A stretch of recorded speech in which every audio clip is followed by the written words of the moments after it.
Bonjour à tous. Je ne sais pas si Gunther nous entend. Oui, je vous entends parfaitement. Cher Gunther, nous sommes ravis de vous avoir parmi nous aujourd'hui. Nous sommes ensemble pour une petite heure avec les étudiants, jeunes promoteurs et alumni d'Enactus. Enactus, l'association internationale que vous connaissez bien et qui milite pour la promotion de la culture de l'entrepreneuriat social au sein de l'université. Et bien entendu, nous parlerons ensemble aujourd'hui d'économie bleue. Gunther Pauly, il m'est difficile de vous définir. Vous êtes économiste, vous êtes dirigeant d'entreprise, penseur, formateur, conférencier, auteur, mais surtout je dirais que vous êtes entrepreneur sans frontières, parcourant le monde depuis plusieurs années, pour porter le concept d'économie bleue, dont vous êtes le créateur, avec à votre actif une multitude de projets, tous en dehors des sentiers battus, ainsi que plusieurs ouvrages. Vous dites vous inspirer de la nature pour développer une économie circulaire, écologique et durable, basée sur l'innovation dans l'utilisation des ressources locales et la valorisation des déchets afin de générer profit, emploi et prospérité. On vous dénomme le Steve Jobs du développement durable. Et pourtant, vous n'hésitez pas à dire que le vert ou l'économie verte est cher, et lui opposer justement, à travers l'économie bleue, une démarche alternative ou complémentaire que vous dites plus pérenne. Alors, pourriez-vous nous éclairer sur votre vision d'économie bleue et nous exposer les réalisations dont vous êtes le plus fier? Gunther Pauly, la parole est à vous. Mais je remercie beaucoup. J'espère que pas seulement mes paroles passent, est-ce que le vidéo arrive bien chez vous? Ah voilà. Je te remercie beaucoup, Ben Slim. C'est très gentil de m'avoir invité, de me faire partager parce que les pays du Méditerranée, de tous les côtés du Méditerranée me sont très chers parce que je crois que vous avez un potentiel qui jusqu'à présent n'a pas été ni reconnu ni saisi. J'ai le grand honneur que le Maroc m'a invité pour faire une réflexion sur le futur du Maroc et prochainement je vais sortir mon livre sur le Maroc qui est totalement basé sur la logique de l'économie bleue. Et je crois que la Tunisie est un pays que je connais, que j'ai visité, où j'ai plusieurs grandes amies. Je crois que la Tunisie a également, comme l'Algérie, le potentiel d'être un moteur de développement sur son territoire à condition qu'on change les règles du jeu. Alors, tu l'as très bien introduit, c'est-à-dire que l'économie verte pour moi, une économie pour laquelle je me suis lutté pendant des décennies. Nous avons lutté pendant des décennies pour avoir l'économie verte comme quand même la référence pour l'économie de futur. Mais quand je me suis rendu compte, après 30 ans de travail, que tout ce qui est bien pour toi, pour moi, pour la communauté, tout ce qui est bien pour la nature est cher. Je me suis rendu compte que c'est pas possible. C'est pas possible que nous payons plus pour ce qui est bien. Et pour cela, j'ai dit, c'est une économie pour les riches. On ne peut pas développer une économie de transition vers l'écologie, une économie qui est plus chère. Et je me pose là, bien entendu, la question, et pourquoi est-ce que nous avons développé une telle logique? Pourquoi nous insistons de faire ces transitions vers l'économie verte où le bien est plus cher?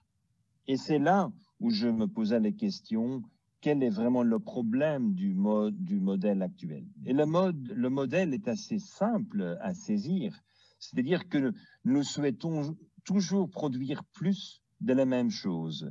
Nous souhaitons standardiser, uniformiser, avoir le même produit dans le monde entier et d'être concurrentiel grâce au fait qu'on est le moins cher. Eh bien, mesdames et messieurs, Si vous êtes le meilleur marché est évidemment quelqu'un qui est obligé de tricher. C'est pas possible d'être le meilleur marché dans le monde si vous ne trichez pas, parce que si vous prenez soin de vos employés, si vous prenez soin de la nature, si vous régénérez les forêts tropicaux qu'on avait détruits, si nous rassurons que les services sociaux de santé sont disponibles pour tout le jour, eh bien dans ce cas-là, il n'est pas possible d'être le moins cher. Alors, pour être le moins cher, il faut ce que j'appelle tricher. Et c'est pas possible. Dans la logique que nous avons aujourd'hui, dans toute la production, il faut que nous changeons le modèle de développement. Et changer le modèle de développement implique immédiatement que nous avons des règles de jeu qui sont différemment. Il est clair que quand on parle de changer les règles du jeu, il y a une résistance immédiate, tout le monde qui quand même est en train de bénéficier des règles existantes.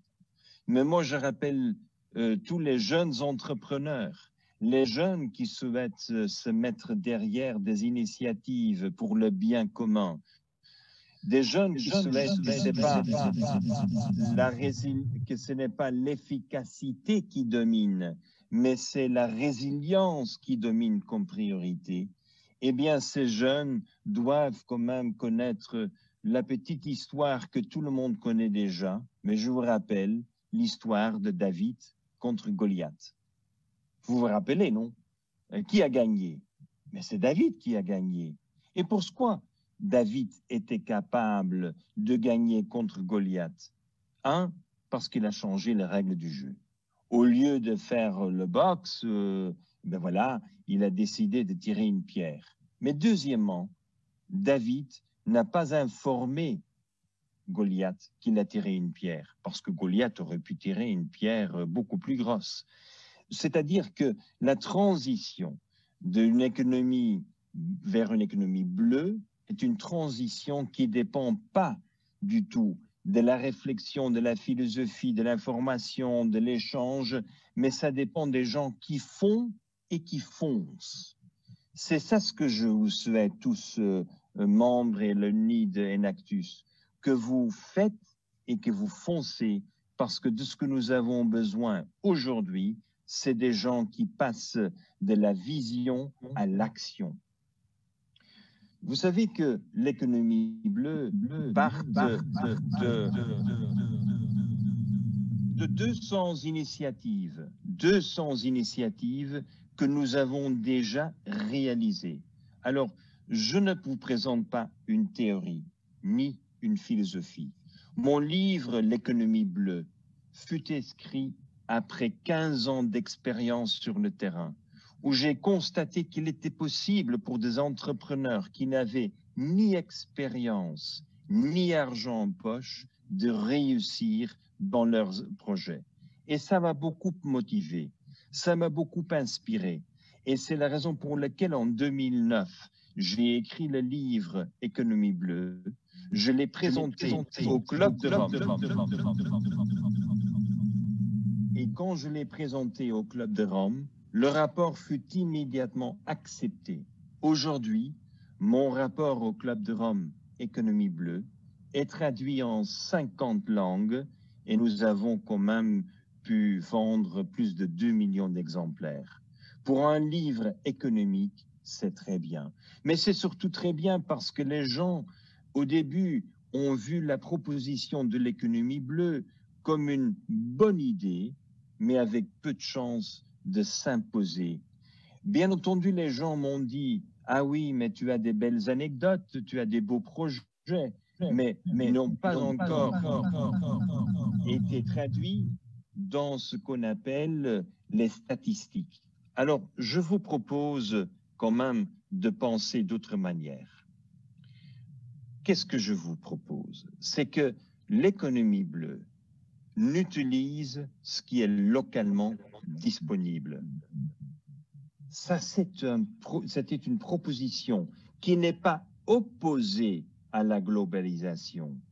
C'est une proposition qui me permet de compléter les développements économiques qu'on a connus, mais on va y insérer une nouvelle définition de ce qu'est l'efficacité. Je vous donne le cas concret, comme tu m'as invité de dire, un cas tout à fait concret, tout simple. Si je prends une tasse de café, eh bien, le café est, à la fin de la journée, une graine, et cette graine fut torréfiée pour pouvoir en retirer un composant soluble. Le reste est considéré comme déchet. Mais le déchet, je l'utilise aujourd'hui pour faire pousser des champignons. Nous avons plus de 5000 entreprises dans le monde entier qui font pousser des champignons sur le marché. Mais une fois que nous avons ce champignon cultivé, le marc de café qui était un déchet est enrichi avec des aminoacides essentiels et ce déchet devient une excellente nourriture pour la poule et la poule me donne des œufs. Mesdames et messieurs, membres d'Enactus, c'est quand même assez simple. Je démarre avec un déchet, j'en fais de nourriture, j'en fais plus de nourriture et tout d'un coup, j'ai 4 produits au lieu d'avoir un produit. Ça, c'est l'économie bleue. C'est pas seulement circulaire, c'est pas seulement boucler les déchets, c'est de créer ce qui est le deuxième point de l'économie bleue, des valeurs ajoutées. Alors, j'utilise ce que j'ai localement disponible et je génère des plus-values. Je les génère pas pour devenir riche, je les génère pour répondre aux besoins de base de tout le monde. Les besoins de base, c'est la nourriture, c'est l'eau, c'est la santé, c'est l'hébergement, c'est le travail, c'est l'énergie. Et dans ce contexte, l'économie bleue est capable de faire un éventail, de créer un portefeuille de tout ce qui est localement disponible et on s'imagine quelles sont les plus-values qu'on peut générer en offrant des services, des produits et services dont la population a besoin. Et grâce à faire pas un projet, mais multiples projets, on crée ce qu'on appelle dans l'économie l'effet multiplicateur. Si tout d'un coup, j'achète le café de l'extérieur, un café qui vient de Kenya ou de Rwanda, alors c'est un argent qui sort de mon économie. Mais si je ne vends que le petit café dans le restaurant, dans le café, ou je le fais chez moi à la maison, je génère un petit revenu local. Mais si en plus, je fais le revenu du champignon et j'ai quand même l'opportunité de l'user, les déchets, de les user comme nourriture pour les poules, et j'ai un œuf, j'ai plusieurs revenus. C'est ce que j'appelle multiples revenus et multiples bénéfices. Et dans une économie locale, quand on est capable de continuer à boucler les différents revenus, eh bien, dans ce cas-là, vous avez l'opportunité de créer l'effet multiplicateur. Le multiplicateur dans l'économie locale veut dire que l'argent circule beaucoup plus rapide qu'auparavant était considéré possible. Et ce n'est pas important d'avoir ce que discutent les économistes aujourd'hui, d'avoir une injection d'argent. Non, il faut augmenter la vélocité, la rapidité avec laquelle l'argent circule. Et si moi j'ai mon client pour le champignon, mon client pour la nourriture de la poule, mon client pour les œufs, tout dans la même communauté, dans ce cas-là, vous avez une opportunité de faire une croissance, mais une croissance qui se réalise avec des projets assez simples. Je n'ai pas proposé une grande nouvelle technologie. J'ai seulement proposé d'utiliser ce qui est localement disponible. Et comme le cas du café, eh bien, mesdames et messieurs, membres d'Enactus, aujourd'hui, nous avons réalisé plus de 204 projets. Et c'est ça ce que je souhaitais apporter à vous, pour vous. Quel est le capital dont on a besoin pour démarrer avec ce projet de marque café? Mais presque rien. Il faut avoir la volonté. Si vous avez la volonté de le faire, vous le réalisez. Les champignons vont pousser en 2 semaines. Ça veut dire que vous auriez un cash flow immédiat. Et ça, vous apportez une nourriture de grande qualité, végétarienne, sans cholestérol, sans huile, sans gras saturés. Et je crois que c'est très important de regarder cette réalité autour de nous. Il est possible de faire beaucoup plus avec ce qu'on a déjà disponible.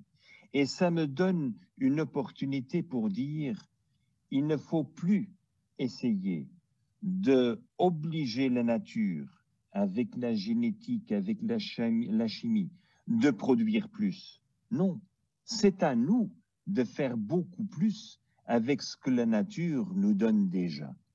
Et cette vision n'est pas pour être contre des innovations technologiques, mais je suis en faveur de relancer l'économie locale et alors de faire un choix de technologies qui nous permettent de faire une transition immédiate, surtout dans cette grande crise que nous vivons après le Covid, ou même durant le Covid, c'est le chômage. Mesdames et messieurs, nous sommes en train de passer par une crise extraordinaire, le chômage comme jamais vu. Et associé au chômage, j'ai vu les statistiques qui malheureusement sont considérées secrets, même s'ils ne devraient pas être secrets. Mais la grande crise que nous vivons, c'est une pandémie de suicide. Beaucoup de jeunes ne voient plus leur futur. Beaucoup de jeunes sont dans une situation très compliquée parce que la situation ne leur donne pas l'espoir. Ils ne savent pas comment ils peuvent encore être utiles dans la société. L'économie bleue est pour cette raison-là une stratégie d'inspirer, une stratégie de quand même faire rêver. Mais je rappelle tout le monde que tout objet que vous voyez autour de vous, si c'est un bic, si c'est une chaise, si c'est un ordinateur, tout ce que vous voyez autour de vous et que vous utilisez aujourd'hui, il y a un jour, était seulement une idée. Était une idée dans la tête de quelqu'un qui a su transformer ce rêve, cette idée, en vision. Mais pour passer de rêve ou d'idée à vision, on a besoin des sciences. Mesdames et messieurs, nous avons besoin d'une meilleure connaissance des sciences qui nous permet de mettre en œuvre des grands projets. Il ne faut pas utiliser les sciences qu'on connaît déjà. Il faut découvrir les sciences qui sont quand même pour nous des surprises. Je vous donne un cas concret. Si je vous pose la question, comment tombe la pomme de l'arbre? Vous dites immédiatement, ah, Isaac Newton, la loi de gravité. Eh bien, moi, je ne m'intéresse plus à savoir ni à expliquer comment tombe la pomme. Moi, j'aimerais bien vous poser la question, est-ce que vous savez comment la pomme est arrivée dans l'arbre contre la loi de gravité? Parce que si je comprends et si je sais user les 7 lois de la physique qui permettent à la pomme de supérer la loi de gravité, j'ai des systèmes d'énergie renouvelable qui sont très confiables. Vous voyez, il faut quand même se poser des questions à propos des technologies, des innovations et des sciences qui nous permettent d'innover et de passer de rêve à vision. Mais une vision ne suffit pas. Il faut avoir... Oui. Vous parlez de science et de technologie. Justement, je souhaiterais rebondir là-dessus pour vous poser la question suivante.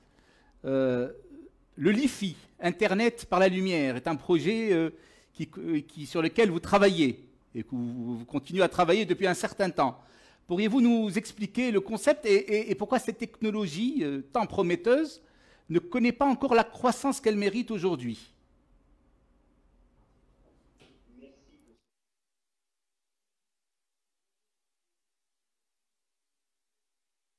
Devant nous.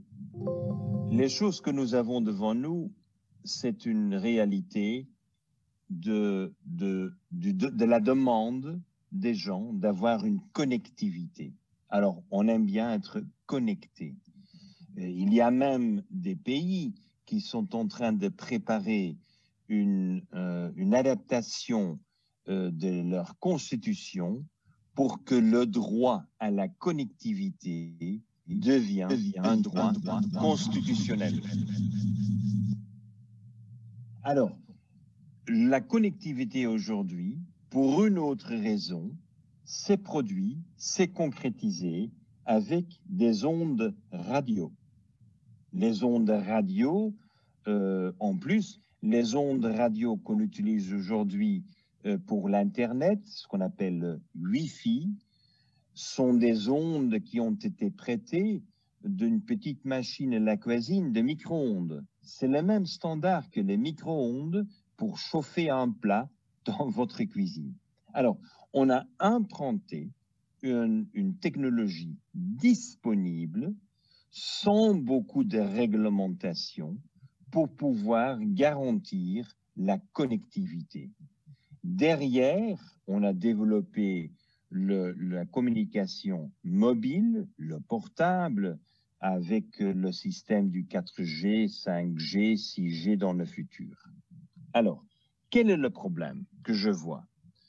Si la connectivité se développe, comme on le prévoit, à 1 million de connexions par kilomètre carré, le spectre des radio-ondes sera insuffisant.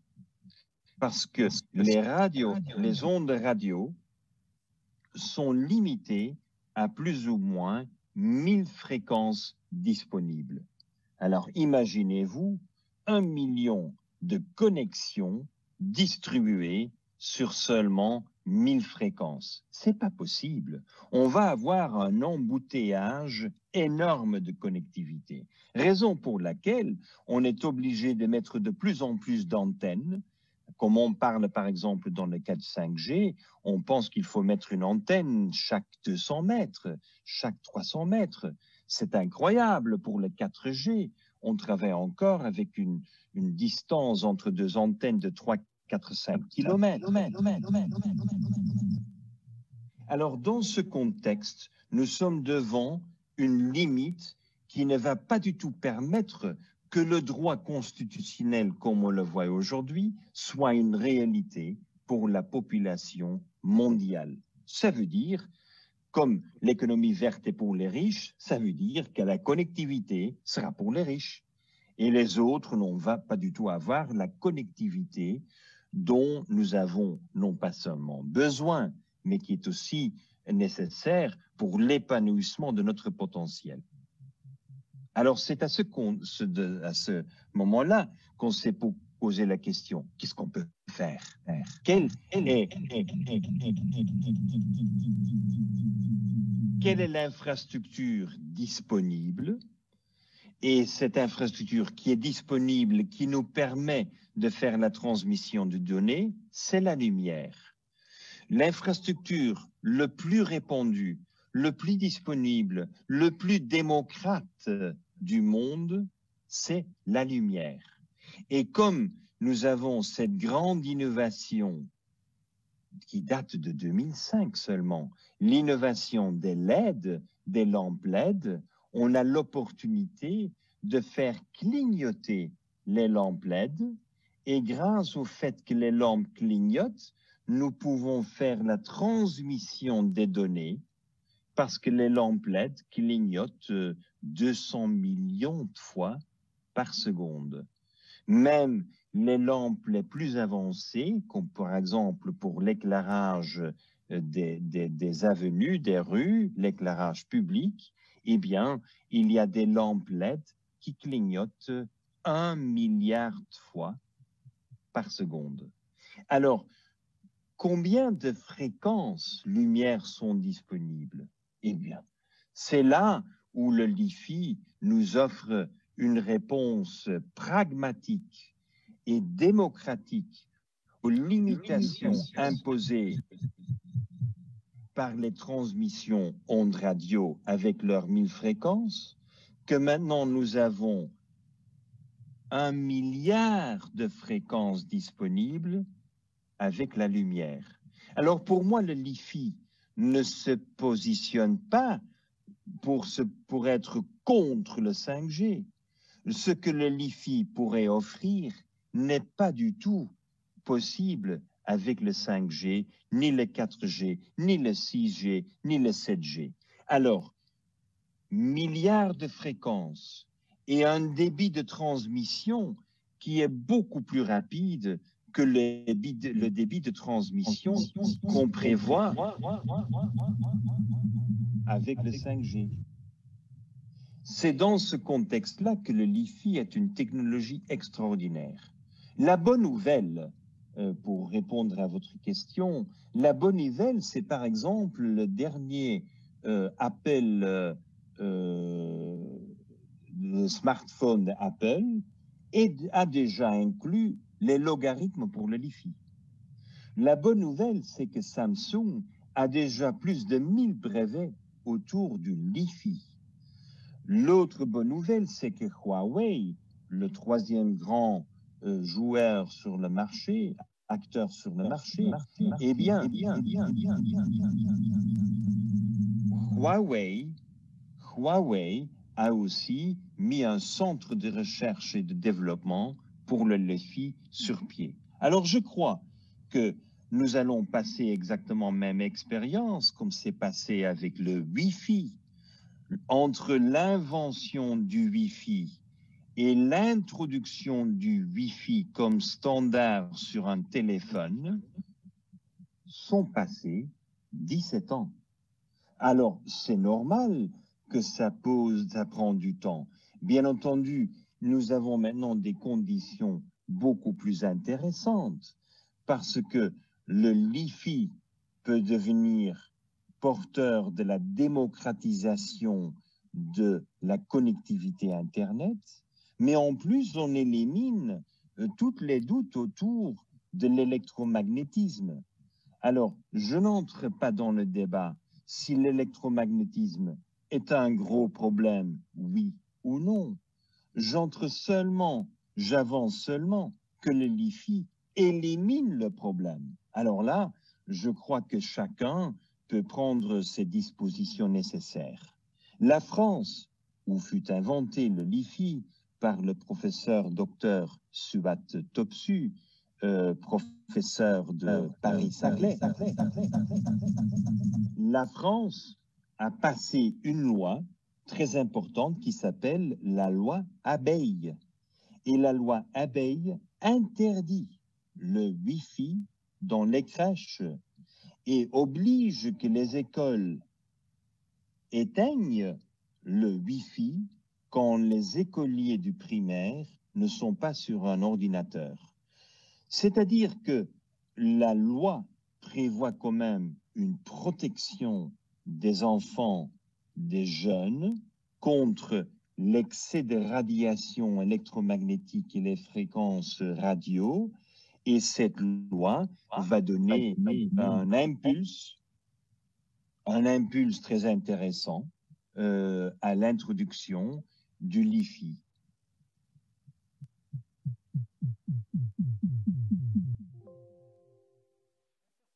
Merci beaucoup pour cette précision sur le LiFi.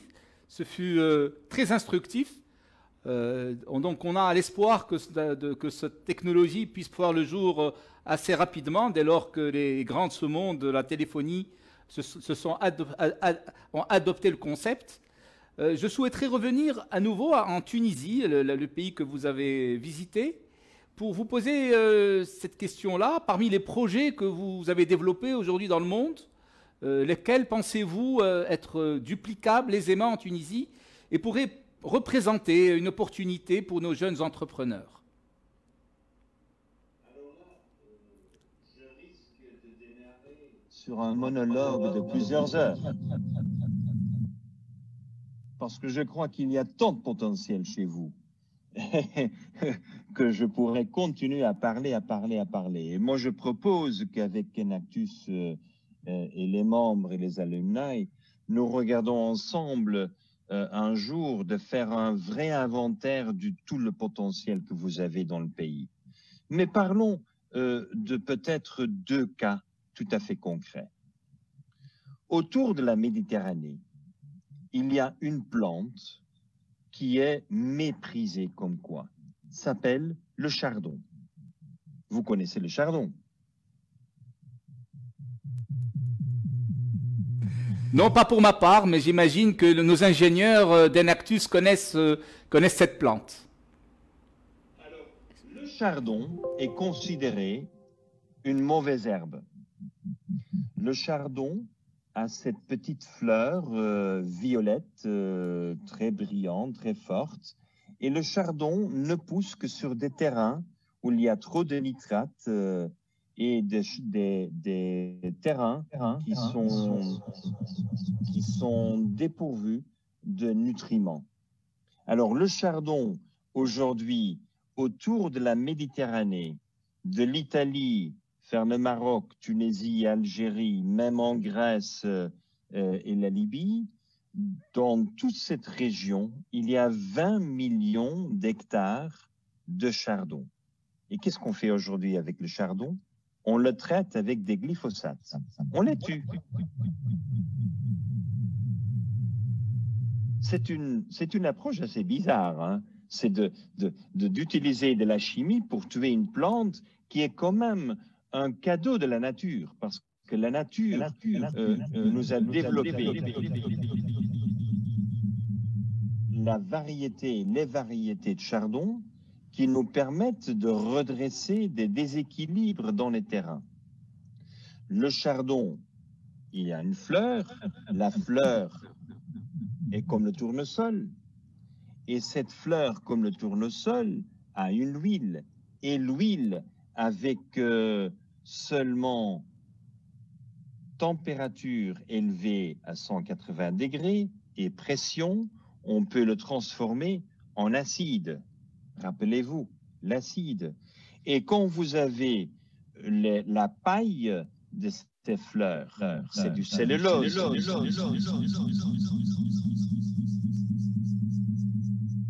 Et le cellulose se convertit en sucre. Le sucre est fermenté et fait un alcool industriel. Et cet alcool industriel, avec l'acide, vous fait des polymères. C'est-à-dire que la Méditerranée, avec les 20 millions d'hectares, 100 millions de tonnes de chardon, est parfaitement positionnée pour être un leader mondial dans les bioplastiques. Alors je vous invite de l'étudier. La première grande usine fut créée juste en face de vous, sur l'île de Sardaigne, à Porto Torres. Et je crois que ça vaudrait la peine d'étudier cette vision de futur. Je sais que les paysans, les agriculteurs, les bergers des chèvres utilisaient les enzymes de chardon pour faire fromage et yaourt de chèvre. Je sais très bien que la fleur a une grande culture dans le passé de votre pays, mais malheureusement, avec cette vision très restrictive, cette vision un peu monoculture, où tout ce qu'on ne connaît pas est vite considéré comme un problème. Dans ce contexte-là, je vous suggère la découverte de cette grande opportunité pour votre pays. Merci Gunther Pauly. Merci beaucoup. Je reviens à une autre énergie très importante en Tunisie. Nous sommes historiquement un grand producteur de phosphate. Ce secteur souffre malheureusement aujourd'hui et depuis plusieurs années de crise environnementale et sociale aiguë qui réduit fortement la production. Comment, selon vous, les concepts d'économie bleue pourraient apporter une solution à la problématique d'extraction de phosphate dans le bassin minier tunisien, à votre avis? Mais je te remercie beaucoup pour cette question parce que le sud de votre pays est quand même un des grands réserves des phosphates. Et nous savons tous qu'il n'y a pas, ni aujourd'hui, ni dans le futur, il n'y a pas d'agriculture sans phosphate. Les phosphates sont indispensables. Et l'histoire géologique a quand même créé des dépôts extraordinaires de phosphate chez vous. Et bien entendu, j'ai pu suivre les défis aussi bien sur le plan social que sur le plan écologique que vous vivez aujourd'hui. Eh bien, un jour, s'il y a une volonté politique, parce que je crois que c'est surtout une volonté politique, on peut faire une transformation de l'industrie de phosphate en une industrie qui fera également les phosphates et également un autre nouveau produit que nous appelons le papier pierre. Alors, c'est quoi le papier pierre? Quand vous faites l'extraction des phosphates des mines, il n'y a que la couche phosphate qui intéresse. Et le reste est considéré stérile. Le mot en français est assez intéressant, c'est stérile. Ça veut dire que ça ne sert à rien.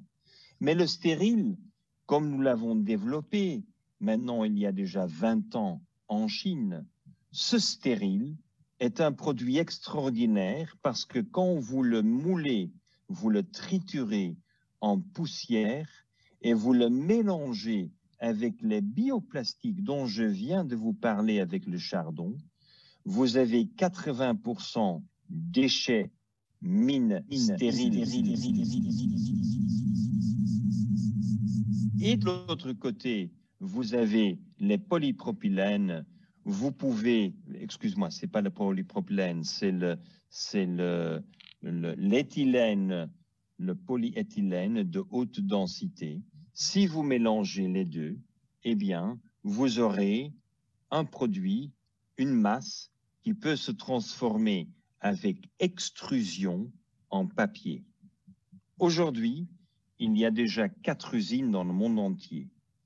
C'est une révolution parce qu'on produit du papier qui génère le double de revenus que c'est le revenu qui est faisable avec les phosphates.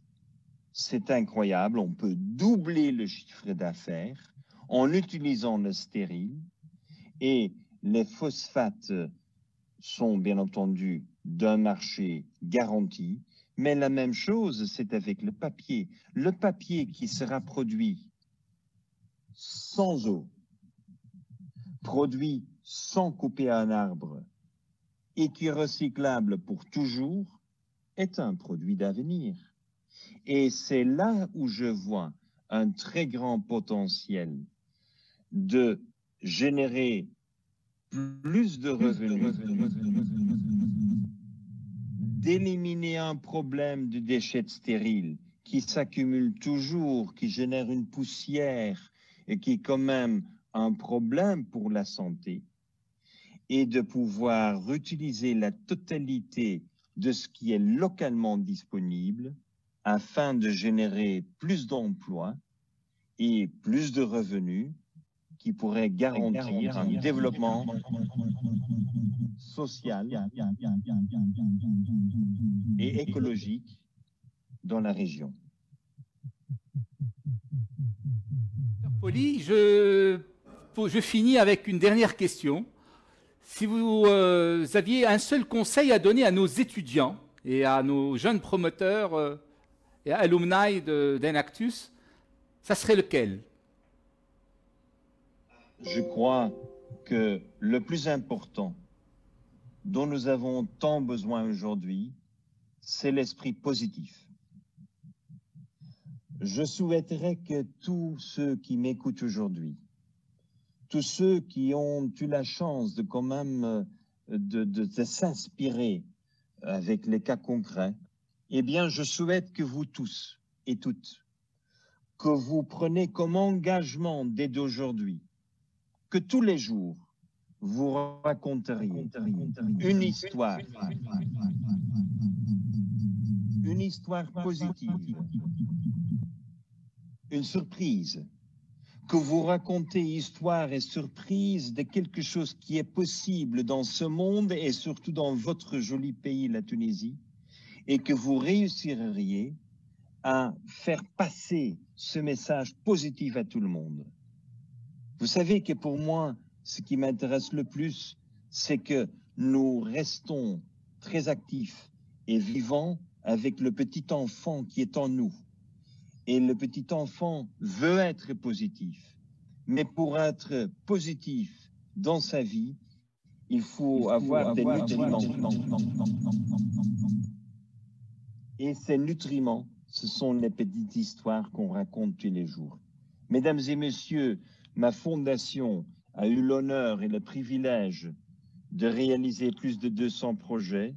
Si vous vous inspirez sur quelques-uns de ces projets, eh bien, vous auriez déjà un vaste répertoire d'histoires positives que vous pouvez raconter à tout le monde autour de vous pour les inspirer de passer de rêve à vision à l'action. Gunther Poli, merci beaucoup. Merci beaucoup pour cette note finale positive que j'espère inspirante pour tous nos étudiants et nos alumni. Je vous remercie pour votre présence avec nous et je souhaite vous revoir un de ces jours à Tunis pour justement continuer à travailler sur ces projets, les 200 projets déjà rodés que vous avez déjà mis en œuvre. Merci encore et à très bientôt. Merci. Et beaucoup de succès avec la continuation de votre initiative et très content de savoir que la Fondation Konrad Adenauer est aussi associée parce que nous avons travaillé ensemble dans plusieurs parties du monde et j'apprécie beaucoup leurs efforts pour quand même changer le monde. Merci. Au revoir.